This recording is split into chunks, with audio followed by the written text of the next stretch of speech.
liloba na yo emonana omokili mwasika liloba na yo emonana omokili mwasika. La famille, j'espère que vous allez bien. Nzembo yo bakimbangiste baza ababi bakolo bakenzembo na toyoka ngote toyebi yangote. Mais eza nzembo moko na zwi yango na yebisaka bino ke Nzambe ayelaka biso ayaka koyebisa biso makambo ebele na banzembo. Ayaka koyebisa biso la vérité ebele na banzembo. Nzembo oyo nalali nalamuki na tongo 6h ebeti na sali prière na nga ya 6h nalali lisusu. Naloti ndoto oyo na 7h17. Na olota na kati ya nkamba esika papa yamelaka bato na ndako wana na porte. Papa azalaki wana, papa Simon Kimbangu ngani na papa Mbenza. Mutu azalaki liboso na bango, nde abandai koyemba nzembo oyo. Liloba na yo emonana omokili mwasika. Liloba na yo emonana omokili mwasika. Donc tant na yoki yango na sutuki na bi ndoto tango esili po ezalaka ba ndoto bongo na zwa bongo mona air mo boyo obosani nzembo ngo ni fona sala yango audio po na tonalité nango oyo nde kendeli bien makasi nde na sala yango audio na garder yango ti air mo boyo pe na yo bosana pe ka nzembo ngo kande na chance na sala ki yango audio na yoki yango yango nde sikoyo na bino partager yango na bino et puis na yela bino sous sujet on a yebisa ki bino lobby. Et c'est vraiment très important. On a vu que papa Simon Kimbangu banda bakendaka kozwa nzoto na ye na 1960. Na yebisa ki bino bien. Tangu papa Simon Kimbangu bazokende. Papa Diangenda azalaka na 3 ans. Papa yebise nga kote na okende na okufa. Mais bokoya kozwa nzoto na nga après 9 ans. Ce qui 9 ans est koki kaka. Boyo kozwa nzoto na nga. Boyebi bien na 1960, tozoka pe indépendant na 1960. Et puis nzoto papa Simon Kimbangu eyaka na 1960. Banda nzoto ya tata eya. Na bandeli yango lisusu. Banda nzoto ya papa Simon Kimbangu eya ekota na mozole. Omoni ndenge ezaka cimetière batonga likolo. Bazui cercueil eza likolo. Donc batie kaka ndenge toza emona bozui cercueil botie nzoto mutu me batiaka su mbetu te ha bakoma otia nini oyo ezalaka mesure ya cercueil yango eza na kati ya nkamba. Nzoto ya papa eza likolo. Donc eza vraiment likolo. Nzoto ya papa kundama te. Banda 1960 til lelo. Température 36 degrés. Donc température 36 degrés. Abe bakate. Abota ramanzaka na suki. Bakata yango. Et puis bachanzaka ye bilamba. Bozoyo kanga bien. On a zoé sabino réalité oyo nanu kuto elobama te. Moni biso ya kimbangi te tolobaka te. Na yebisaka bino ke secret ya mokili bo mama na nkamba boyebaka te. Lelo soki pena ke o mutu o aza important akoye komona ngo. Mais lobi to komona ka ba journaliste ba komona ka bisika wana. Donc papa Simon Kimbangu na bande lisusu banda 1960 nzoto na eya na nkamba ekota na se ya mabele te. Alobaka batika na se ya mabele pendant 9 ans. Soki 9 ans ekoki ba ko bimisa nzoto na ye. Ayebaka tina. Tangu 9 ans ekoki ba ko zwa nzoto na ye ba ye nango na nkamba. Batikala lisusu kokunda yango te. Ezali na kati ya mozole likolo. Na bandeli ya pour comprendre bien. Ponga na zo koyela bino ba sujet vrai.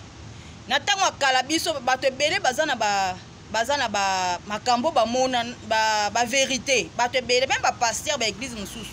Bazana ba vérité sur papa Simon Kimbangu. Ba yebiye ki aza Nzambe, mi ba lobate ba obanga bandimi na bango ba okima.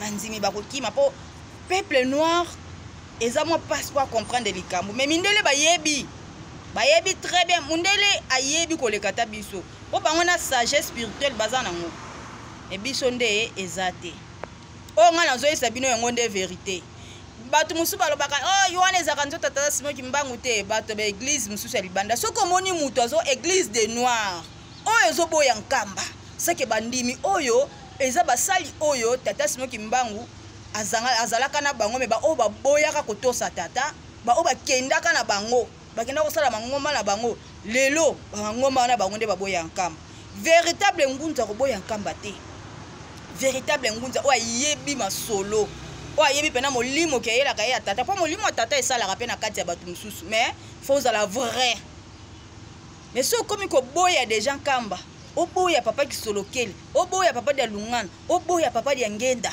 oboya papa Simon Kimbangu kiangani po bango tango bakei bazwi musala bazongisi epa kolo nango bazongisi lié musala na ye nzoto na ye eza wana ya 1921 bakunda yango te température 36 degrés abotaka manzaka abotaka suki bakataka yango bachanzaka ye bilamba bozoyoka tokomi na temps oyo tokomi mpe kotelema tozoloba tango yango oyo akondima andimi oyo akondima na ye te etali ye biso toyisaka bino kaka tozaka na nzambe na biso nguya na yo emonana omokili mwasika nguya na yo emonana omokili mwasika nguya na yo emonana omokili mwasika nguya na yo emonana omokili mwasika. Voilà, pour s'abonner oyo eza émission Kimbangu Nzambe.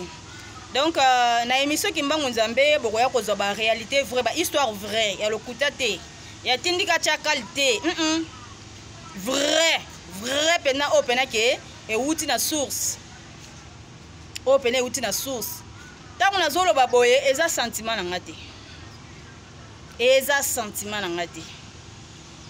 donc na yebitina et puis zengao azananga balakisaki nga bolingo na bandoto ke bakopuya nga bako soutenir ngai nana nzambe po ezake na mona ki dana ba révélation ke makambo boye yango ninga na osala donc o na yebisi bino yango nde vrai na émission Kimbangu Nzambe na koyela bino ba histoire vraie mosusu ezate rien que la vérité.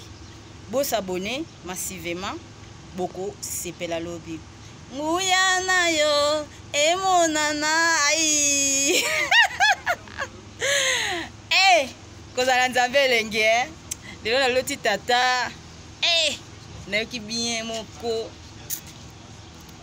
Tata Simon Kimbangu. Na kolo Yesu. Bakabwana kate. Bazala kaka tata na mwana. Bakabwana te bakabwana te na oyebisa bino bakabwana te donc Nzambe tata Nzambe mwana Nzambe molimo santo baza na biso Nzambe aza noir Nzambe atikala kozala mundele jamais Nzambe asala biso ba descendant na ye biso bayindo toza ba descendant ya Nzambe sikoyo yo tango boyaka Nzambe na yo okokimela wapi na tango akala mindele eloko babombela biso vérité balinga ba troubler mitu na biso histoire ya Bible eza histoire na biso bayindo mais ba compliquer biso nango ba compliquer makambo nyonso eza nango na Bible mais ba bebisa ba côté mususu po donc ba yebisi omoni pena vérité yango mais côté mususu oké ba compliquer yo yango zomona ke biso to so comprendre makambo te to comprendre makambo en retard tala na ntango ya kala bazwa nzambe Jésus batie mundele mais bazwi mutu mwindu nde batia Satan badestina mutu mwindu ya Satan do basala ngo le contraire